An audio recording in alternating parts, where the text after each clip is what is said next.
Have you just bought yourself a second-hand bike, or are you in the market for one? Well, I've just got hold of this. So today on GMBN we're in the workshop and I'm going to show you how to check it over and what to look out for. Let's go. So not only is this bike very orange, it's also evidently not brand new. So even to the gent I purchased it off, it wasn't new. So this is a 2014 Orange Crush. So that means it's had 11 years of potentially really hard use. So a few things I was looking for when I was searching for this bike. I wanted a 1x drivetrain, I wanted a clutch mech, hydraulic disc brakes, and at least a through axle on the front. But surely, Adam, you didn't just buy this bike to illustrate checking it over. Well, no, head over to the main channel once you've watched this and subscribe, because there's something really cool coming up. I've been lucky enough to work and learn in multiple bike shops now, each with their own sort of methodology when it comes to taking in and assessing bikes. But what it does also mean is I've had bikes of all shapes and sizes and conditions in my work stand. So I'm going to take what I've learned doing all of that to help you guys check over your bike.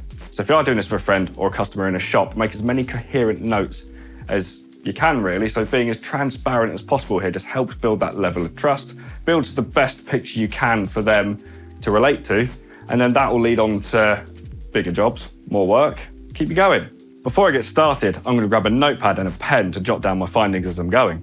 So as I said, I've not checked this bike over yet, so I'm going to be doing it in real time, unscripted, so you get my genuine reaction to what I'm finding, and you can just follow along. So I'm going to start with the bike on the floor, and before I get too involved, I'm going to make sure both the front and rear axles are tight. What this will do is, with the wheels tight in the frame, it'll just flag any play in the hubs, and as well as that, with the wheels essentially not flapping about, it won't distract away from any other play that may be occurring around the frame, be it the headset, I guess, bottom bracket, even your seat, just check it out. But that, that feels all right already. So we're going to tighten these up very tighty. And on the rear, it's QR. So we're going to make sure that lever is nice and snug. I'm going to open it up, put a bit of weight into the back of the bike. Close it up there. Cool, so while we're here, I'm going to check for that play in the rear hub. Doesn't feel like there's any, it's not like a knocking or sort of like a notching feel there. You can do the same with the front. Like that. A little sort of side to side movement, that's mostly in the rim, spokes and the tyre. And I'm going to move up. So I'm going to grab hold of the front brake, which you'd think would be this one here. However, the previous owner has had it set up so the rear brake is on the right. So I'm going to hold the left one. There we go. So with my other hand, I'm going to take hold of the top of the headset assembly there. No play there. We're going to move down to the lower. Gently rocking, there's no play there. And then we're going to check the stanchions and the seals out on the fork as well. No play there. Same again on the other side. Nothing there at all. And whilst we're here, and I've got my hands on the brakes, I'm going to gently apply it and roll the bike forwards just to see if there is any sort of creaking or contamination going on. So there we go. That sounds hideous. I'm going to do the same for the rear. So I'm going to put a little bit of weight into it. And then, now they're going to need a look at, and I'll get a little bit more into that when the bike is in the stand. Now, before we do that, I'm just going to do a quick sort of like knock check. So I'm going to gently lift the bike up and set it down like that. I mean, there's a little bit of knocking on the front, but from experience, it doesn't sound like anything too major. So I know this is running inner tubes at the minute, and that'll have a lock ring on it, and they can rattle against the wheel rim, but I'm pretty confident that's not anything untoward. So apply the front brake again. We're just going to double check. We are going to check the suspension. So I'm going to cycle it through. And I'll tell you what, that does not feel like 150 mil of travel. It feels about 50, if that. So again, I'm going to jot that down in a mo to have a further look at. Right, into the stand. So before we actually get to putting the bike in the stand, what I'm going to do is just mark the seat height. Now, the reason I'm doing this, so if it's your own bike and you can remember how high your seat is, fair play, crack on. But if you are working on a bike for a friend or a customer, in the case of someone that's had like a professional bike fit and paid an awful lot of money for it, if you start then having to fiddle about with bike fitting sort of components just to get it in the stand or clean it, mark it up first so it can go back in exactly the same spot when you're done. It's going to make sure this dropper actually works. So lever here, there we go. It goes down and it goes up. Wicked. So mark there, I'm going to lift it up a little bit to get it in the stand. And we're going to carefully lift with your legs, not your back, into the work stand, just there. Now our bike is securely in the work stand, what I'm going to do is give it a quick bolt check. So again, like with tightening the wheels into the frame, if things are tight, it'll highlight if there are any significant issues with any of the components as opposed to a little bit of play owing something being not done up properly. We're going to start at the back, derailleur there. We're going to make sure our caliper bolts are nipped up. I like having a Allen set like this on hand because it means you can actually put sort of a reasonable force into things, whereas you might not be able to with your Allen key set on your multi-tool. That's nipped up. These bolts and these cranks do feel a little bit round. I know they're quite a soft metal. Again, you can get them as spare parts. So that's something I might look into further down the line.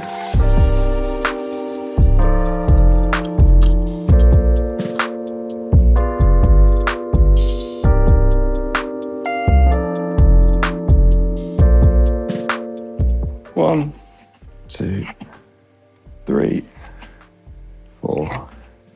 That's chewed up. That's why we check these things. 5, 6. Bike's in the stand. I've just sort of paused to make some notes. So I've got brakes were noisy. We're going to come back to that later and put some more details into that. And also the fork was a little bit reluctant to go through its travel, but again, I'll get to that later. So with the bike in the stand now, I'm just going to squat underneath it and I'm going to have a look for the frame number. So if you are buying a second-hand bike, just double check this one for your record. So if it were to be stolen from yourself, you'd know exactly what the frame number is. But also if it has been sort of like sanded or I guess angle ground off, then that is a sign that this bike has been stolen previously. There we go, that is jotted down. And just whilst I'm under here, I'm gonna have a, let's see, doesn't look like it's been landed sort of 50-50 on a jump and sort of split any welds around the bottom bracket area, but that is the next thing I'll be looking at. So we're gonna move back up and we're just gonna sort of work our way back, look out for telltale signs of damage, basically. And with this as well, don't be afraid, for the sake of a couple of zip ties or some Velcro, of removing things like this. Now, I have had bikes come in for service in the past that have been covered in like protective tapes that you've taken off and it's hiding a crack that your customer's not told you about. So I'm going to carefully snip these off. These Park Tool cutters are my favourite tool in the entire world because sharp zip ties, turns out, aren't your friend. And actually, while I've got these to hand, I'm just going to snip the front one off just so we can check out the fork a little bit better later on. So I didn't quite get to finishing the frame check. Like I said, I'm going to peel off this little bit of tape here. I think there's a reason there's a bit of tape here. Oh no, I was wrong. So just where that mudguard was, I know it's sort of like a softer plastic mudguard, but I have seen it before where they've actually like worn into frames, maybe more on like a carbon frame, which particularly this time of the year in the UK where you are going to be sort of mudguarding up your bike, make sure you are putting protective tapes and films on prior to putting those mudguards on, because you might be thinking you're protecting your bike, which you are, but you can also be damaging it if it is sort of contacting it, and with the grip build up as well, we just like wear through it. We go over it. You want to look for any sort of like deep scratches, dents on a metallic frame. If you're on a carbon frame, obviously look out, well, and aluminium, look out for cracks as well. But there are methods for checking these things as well. I'm just going to remove this as well. Looks very clean for something that's next to your chain. And just like down here, we've got a little bit of, I guess where we've had chain slap in the past, there's a little bit of protective film on here. which I think was applied by the previous owner. And it might have been a reaction to these little chips in the frame. I'm going to do the same around the other side. So obviously no chain slap here, but it doesn't mean it hasn't had like a rock strike, been lent on a wall. Like we said, we don't know the full history of this bike. I think that's just a little bit of air under the protective film there. But again, there are a couple of little stone chips under here. To be fair, that's looking pretty good.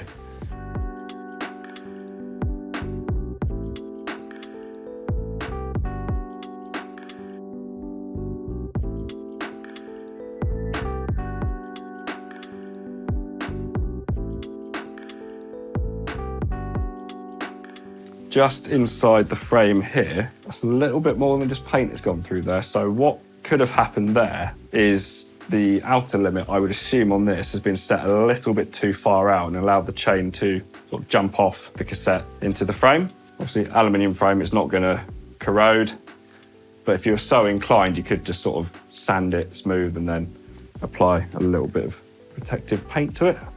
I think we should look at the brakes next, because of all the things you want to get right, I'd put your brakes right at the top, because obviously it's safety, stopping. So we're going to have a quick look here. Now, not all rotors will come with a minimum thickness stamped on them. So sort of a safe bet would be around sort of 1.4, 1.3 mil. So you get your vernier calipers and you can measure it that way. If you are short of those, carefully do it with a ruler or a tape measure. As well as this, we're going to look into the caliper and just see how much material is left on these pads. But again, I think we'll be taking these pads out in a bit anyway, just to check what's gone on with them. So what I'm thinking has happened is these have glazed over, sort of where the top surface goes hard and it doesn't bite on that rotor anymore. So you could either replace the pads, which in this case I'm inclined to do, just so I know we're starting from fresh, you know where you are. Or if you are trying to be a little bit more budget friendly, what you can do is to take them out and then just sort of rough them up with a file or some sandpaper. You carefully line it, but yeah. There we go. And what I felt up with the lever earlier as well, so the brakes did feel sort of punchy and responsive, but they did feel a little bit too pumped up. So what I'm also inclined to do as part of replacing the pads is do a full brake bleed. So again, this bike is 11 years old. Dare I say these calipers could be even older if it's been built up from sort of bits and bats. So goodness knows what colour the fluid is inside. Could have deteriorated. I'd very much like to get some fresh in there, so at least the brakes are like absolutely prime. Let's do that. Let's move to the front of the bike and check out the front brake. So they've got mismatching rotors front to rear, which will mean, again, it's been made up of bits and bats. All this, they have been replaced for genuine reasons. So again, it was a bit noisy, so I am going to look at replacing and bleeding the front brake and replace the pads. But again, just looking through, so we're fortunate enough here to have a light coloured floor, but don't be afraid of putting like a white bit of A4 paper underneath, just so you can see, or even use your hand, as I've just discovered. There you go. Having a little inspection torch here as well really helps, just so you can like shine into the caliper. But from the silhouette of the brake pad, there's loads of material left on them. Like I'm saying, they've just glazed over. So what I might do is, yes, replace the pads, but then put these ones in my spares once I've roughed them up, because, yeah, I think it'd be a shame to get rid of those. And then just looking at the condition of the rotor as well, there's a little bit of sort of darkened surface to it. It could just be a little bit of dirt. Like, it's come off my hand. Doesn't feel oily, doesn't look oily. It's not an oily residue that's coming off of it. But I think it is just where the bike's been sat, these brakes are glazed over. Now, it is something I have experienced before with, if you put your nice summer bike on your turbo trainer to train over the winter and then get it back out, chances are your pads will have glazed over then as well. So part of your spring service there, I guess, is, yeah, replace your pads. But overall, I'm pretty content with those. Right, before we move on to the next step, I'm just going to write down some more notes so that I can build a shopping list later of what we need. So what I've just jotted down, I've got the model of the front brake caliper, the model of the rear brake caliper, because they are different on these bikes. So what I'll do is I'll go back into Tech Docs and see what compatible brake pads there are for that. I've also written down the size of the rotors with their fitting as well. So if I were so inclined to replace them, I know without having to refer back to the bike what they need. So I've just popped back to the front of the bike to illustrate what I was saying about the brakes feeling a little bit pumped up. So in fairness, the rear brake does actually have quite a nice feel to it, whereas the front does bite a little bit soon, so it does feel pumped up. So we're going to want to push the pistons back anyway, and as part of that, we may as well just push some fresh fluid through, put a bleed block in, make sure we're starting from day one feeling nice. So that's the brakes checked. Let's get onto the drivetrain. I've just pulled our chain checker 4.2 from Park Tool off our lovely wall of Park Tool tools, and I'm going to pop it into the chain. I'm going to pop this end in. This far end on the left, as the little graphic indicates on the chain checker, it's stepped. You don't want to force it in, because then that would give you a sort of false understanding of what's going on, but minor bit of effort. That's just gone in and sat on 0.5.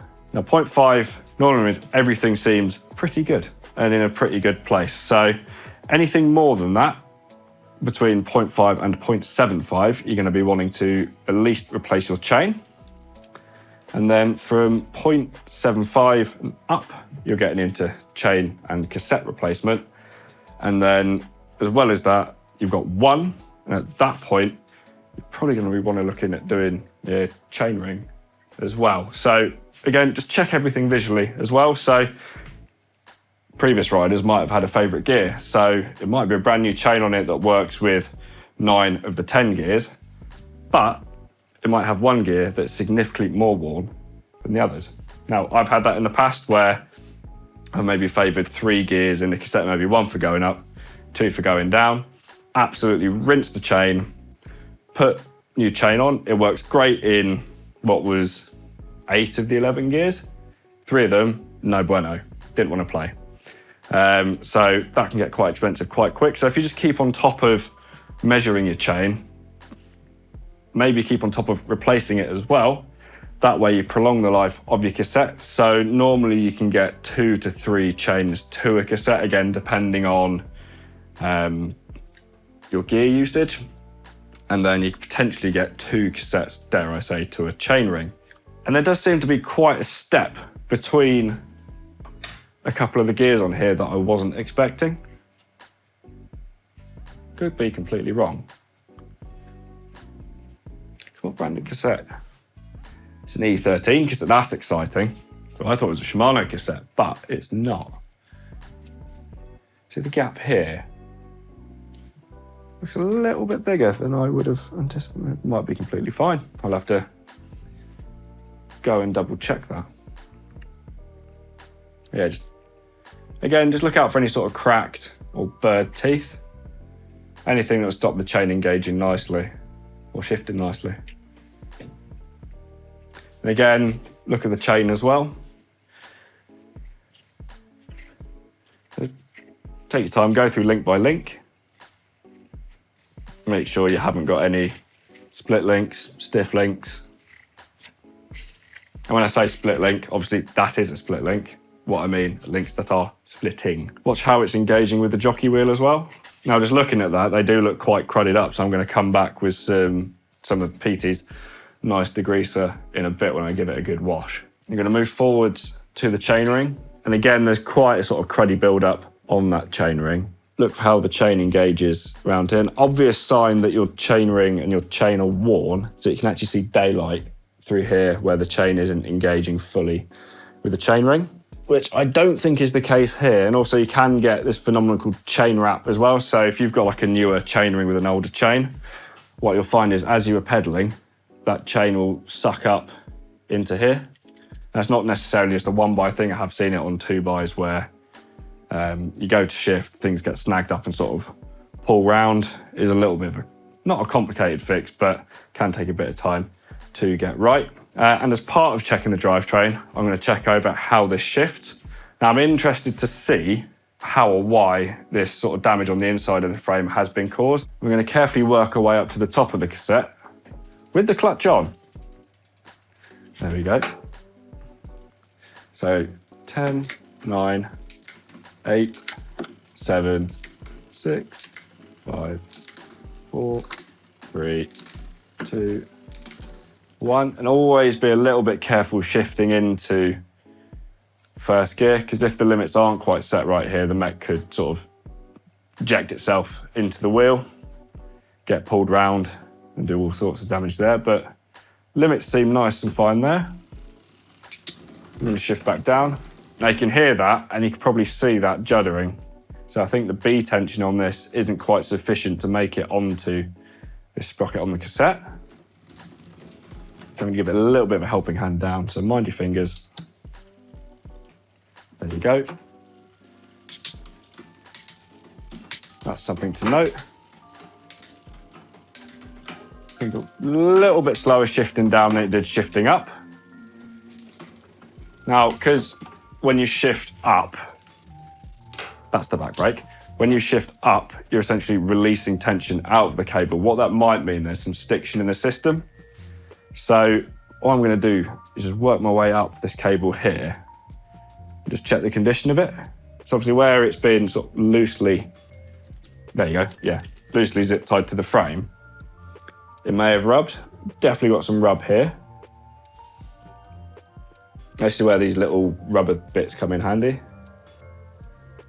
Some more rub.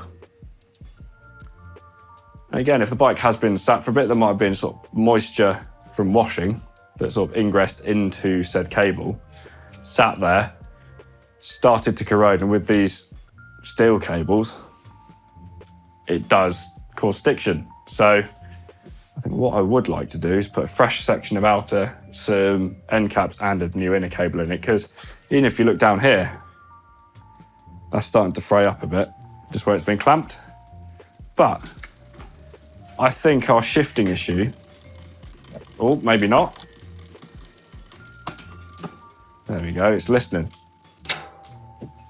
Shifting issue into the frame has been previously resolved, but you're probably in the best place to look at it right now.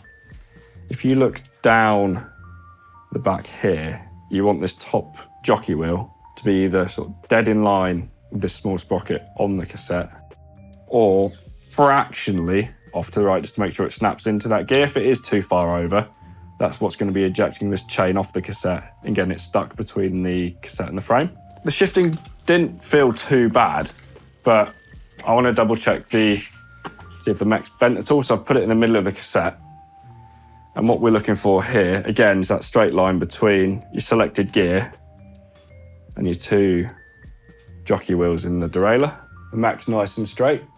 So what can happen sometimes, yes, you can have your jockey wheel in line with your cassette, but it could be sat at an angle either way.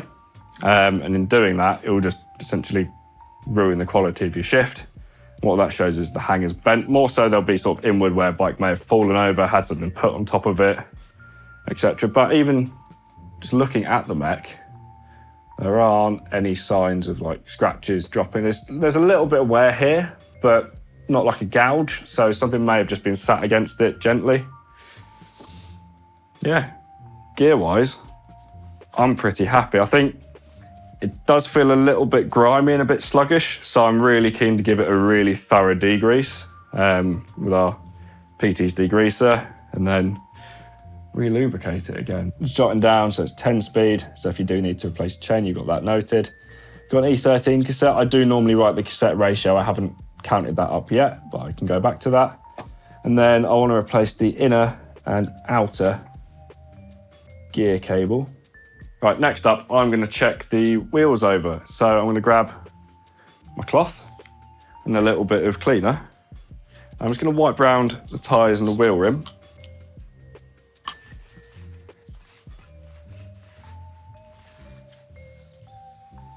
And doing this as well is a really good way to check out the condition of the rim. So my concern, being a hardtail, is it might have a flat spot in it through, I guess, just being ridden. So where they don't have the give, your full sus does. A lot of that force gets transferred through the rear wheel, and then depending on your wheel build, can cause dents, flat spots, spokes to become detensioned, unevenly tensioned.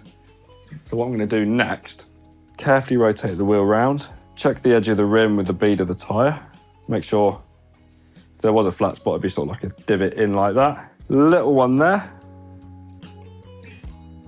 And then what I'm going to do there is just look into this bit where the spoke nipple is, and there is a teeny tiny little hairline crack. Now I have seen it on some aluminium wheels where, yeah, moisture sort of ingresses, they corrode, the tension of the spoke sort of, it pulls itself through, so it sort of turrets it a little bit. Now again, if you've got that roll of electrical tape to hand that you marked your seat post or your handlebars with, you can put like little mark. I just put a little bit on each spoke where there is a flat spot, just so I know to pay double attention to that part. On slightly closer inspection, it does look like it's under the surface. Now, I have had wheels where I think most of the spokes I've put a little bit of tape on in the past, just to illustrate. Now at that point, you're either looking at lacing on a new rim to that wheel or a complete new wheel. So I've gone round, assessed the condition of the rim. Now it's starting again at the valve hole. I'm just going to check pairs of spokes just to make sure we haven't got anything that is horrifically loose or horrifically tight, because a really loose spoke can also highlight further issues with the rim. Oh, nope.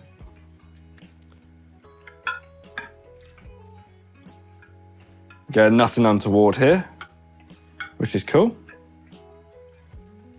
Right, now before I take the wheel out the bike again, just to assess the condition of the hub bearings, I'm going to check the free hub while it's here. So a couple of things with sort of bearing wear around the rear wheel of the bike. You get sort of like an audible, I guess it sounds like a train, like a cement mixer. If they are worn, they are a bit rough. And through feel as well, you do feel that roughness. So we're going to carefully spin it up. It doesn't need to be anything mad. We're going to hold the frame here carefully, just make sure you don't get your fingers chomped by the cassette. That feels quite smooth. And then we're going to freewheel.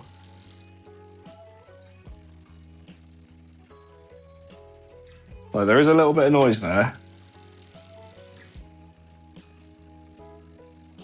A little bit of roughness. It's the sort of thing I'd maybe advise on, but wouldn't replace immediately. Might be something we can take apart and re-grease. That'd be a fun job. Cool. And then let's check the tyres out as well. So tread looks like it's in really good nick. So we've still got the flash in the middle. We've actually still got these little very knobbly bits on the edge of the tyre where it's come out of the mould. But around the sidewall, we're going to look for cracks. So a little bit around the logo there, but I think that's just where this has been bonded on. A little crack there, a few here. Yeah, a little bit on the sidewall as well. Sort of thing you notice if you're running tyre inserts in your tubeless tyre, you get like sort of cross-hatching on the side where the tyre deforms and has like the pressure from the insert on the inside. Because yeah, as the rubber dries out, obviously it causes the tyre to crack, which can sort of reduce its stability under load and its puncture resistance. So carefully check both sides.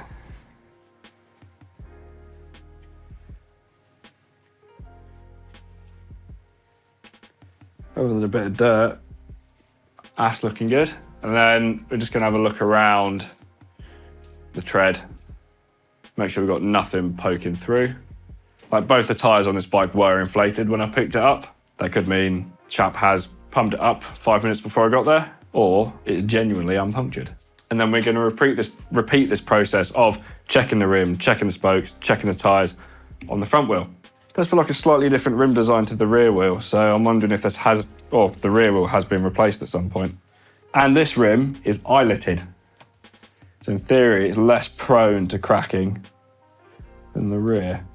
So visually, the rim looks good. Let's check those spoke tensions out. I must admit, they already feel more balanced than the rear ones do. They will anyway, because of the way the wheel's been built up. But that has got me thinking I need to go back and just double check a couple of things on the rear wheel. Cool, so we're happy with the condition of the rims, the spokes, the tyres. What about the hubs? So did a quick spin up.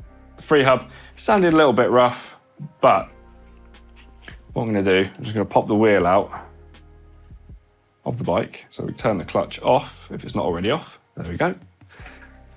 We're going to get that out. Cool. That's something I've just noticed. One, it is missing a QR spring. Ugh, that feels rancid. Ugh.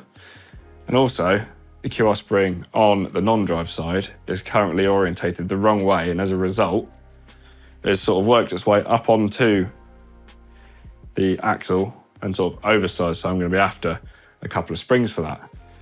But what I just went to was the condition of that axle. So it's not bent, but it's got like a really thick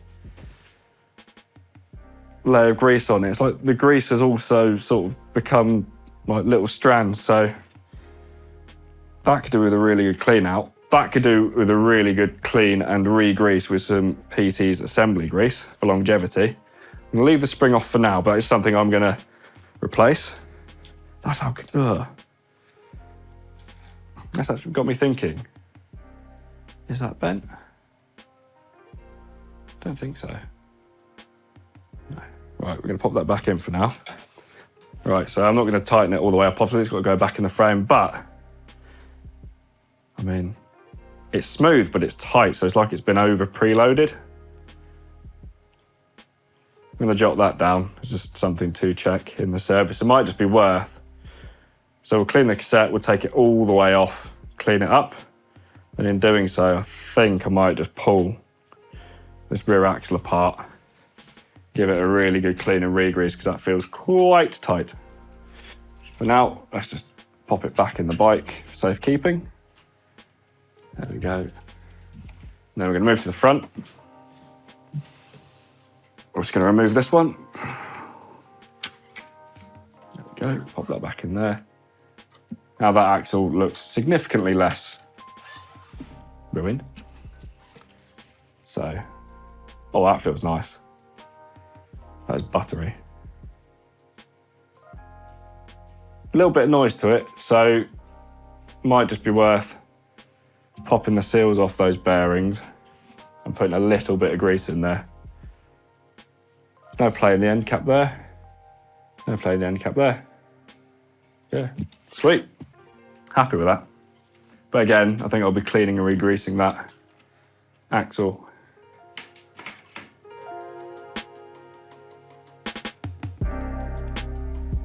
Cool. So one thing I haven't checked as part of this drivetrain check on the bike was the condition of the bottom bracket. Naughty me. So I'm going to grab the cranks, carefully supporting the bike here so that doesn't move either. And we're going to try and rock it side to side. There's nothing there, no movement, which is good. So, but what I do like to do to be really thorough is just remove the chain here and isolate the bottom bracket so I can spin it freely. So what I'm going to do, I'm just going to remove this outer edge of the chain guard, and that looks like a 4mm. Did I calibrate my eyes this morning? Yes. So I'm going to remove the chain guide. Again, in the same vein of like removing mud guards and things, just put these to one side carefully. There you go, like that. Pop the bolts to one side. And then what I am going to do, pop it into top gear. There's as little tension on it as possible.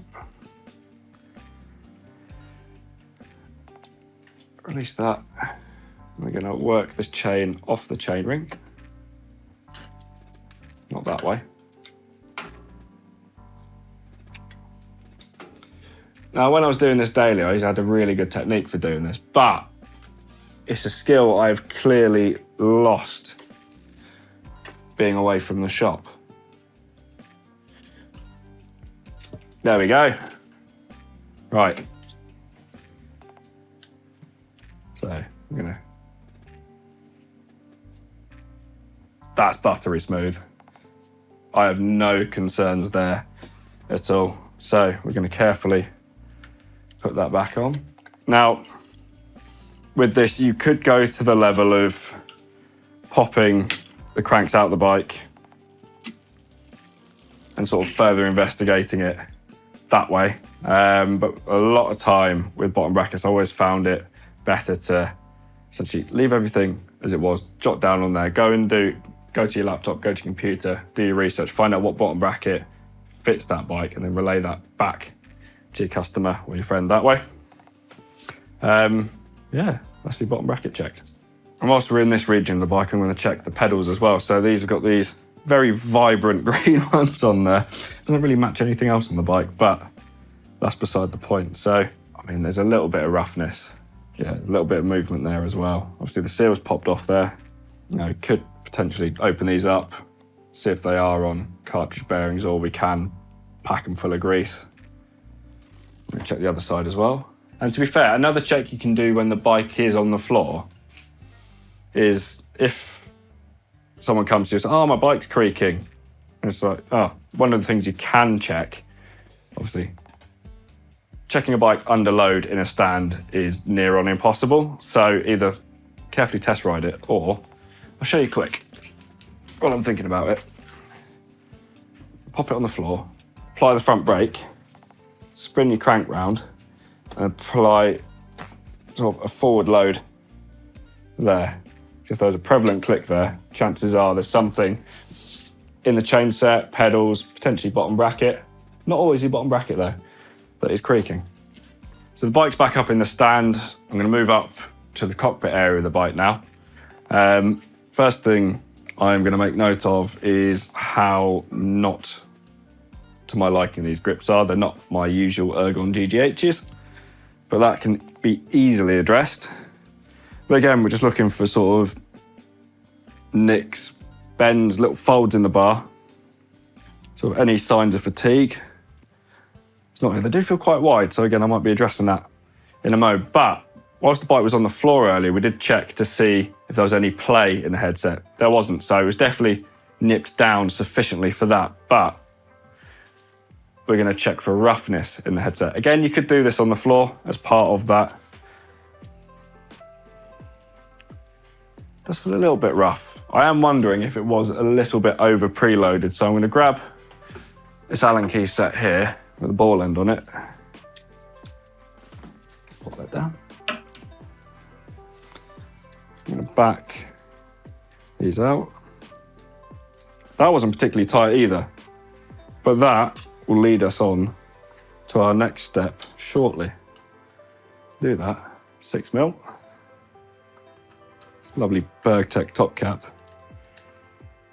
That does feel like it was nipped up maybe a little bit too tight. That's better. So that roughness, that roughness was in over preloading the headset bearings. So now that's, yeah, not over preloaded. It's a lot smoother. Now, you can essentially under preload these, and that's when you get that sort of forward and aft play when you hold on your front brake. One way to sort of check for that is if you can sort of rotate the spacers under the stem, just with your fingers like that. That was a sign I was taught that things were a little bit too loose. So that is nipped up sufficiently to stop any play, but not over preloaded. So I'm going to nip these back up like that. And this has got a nice little marker on the back of it that says max 6 Newton meters. So I'm going to pop that Allen key. Actually, I left my Allen keys down here. Keep track of your tools. It makes you working a lot more efficient. And pop that back on the wall. Now I'm going to grab out this Park Tool ADT 1.2. Inside, you've got all these little bits here.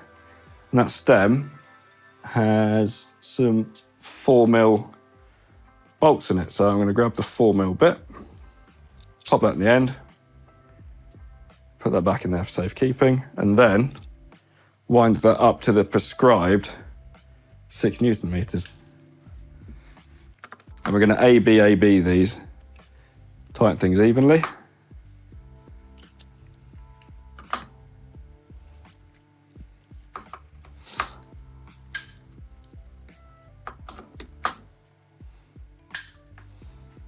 And sort of as part of that check I was doing on the floor earlier, where I was cycling through the suspension travel, you've noticed if something was significantly loose on your handlebar. So if your bars weren't tight in your stem, they would have just like rolled around at that point. Then we're going to work crossways with this. Yep. Nice. So one thing just to sort of bear in mind here, these are a little bit corroded in here, which can lead to sort of bolts rounding out. So I could probably clean those up with some PT17, but otherwise, yeah, don't be afraid of replacing bolts if they do start looking like that. So there is the argument of if you torque a bolt while it's static, essentially you're putting more force into it. Obviously, you've got to get it moving and then to torque. But the aim of what I'm doing now is just to make sure things aren't loose. Essentially, they're sort of just nipped up. So what I'll be doing as part of a service later on is going back, so I'll back things off, make sure they're done up correctly that way. And finally, I'm gonna check out the seat on this bike. So obviously it does look quite used, does look a little bit polished on the upper, but there aren't any tears. There are a couple of little scuffs. So again, it might have just been lent on something or had something lent on it. Underneath, the shell looks good. There aren't any cracks in it as far as I can see here. No creaks there. And just looking at the rails, there is a little bit of sort of corrosion going on here. It's a steel rail and it's obviously been clamped, moved about a little bit. It's worn the finish off, but other than that, that all looks to be in really good condition, so I'm happy with that. One thing I have noticed though, there is a little nick in this dropper stanchion here. So that's just going to sort of wear away at the sill around there and invite dirt, grit in and grease out. So that's something to keep an eye on. I am going to joint it down, but I think further down the line, this might be getting an upgrade. And there we go. That is me having physically checked the bike over. I've now sort of jotted my notes down here. Now you can leave these here, or what I like to do, I've got a little spreadsheet on the go at the minute with each little component listed on it. That way you can sort of comment, you can save it for that particular bike. And if you are going shopping online for stuff, you can put a little web link next to it. So if you are working on a bike for a friend, you can do all the hard work in finding the bits and then get them to pay for it just by them clicking that link there. Now, I'm going to say thank you for bearing with me with this real-time format. If it is something you've enjoyed watching and it has helped you, please hit that like button. Comment down below, what do you want to see me do to this bike? What do you think I should upgrade? What do you want me to see actually get into servicing on it? So comment down below, subscribe for more, and I'll see you soon.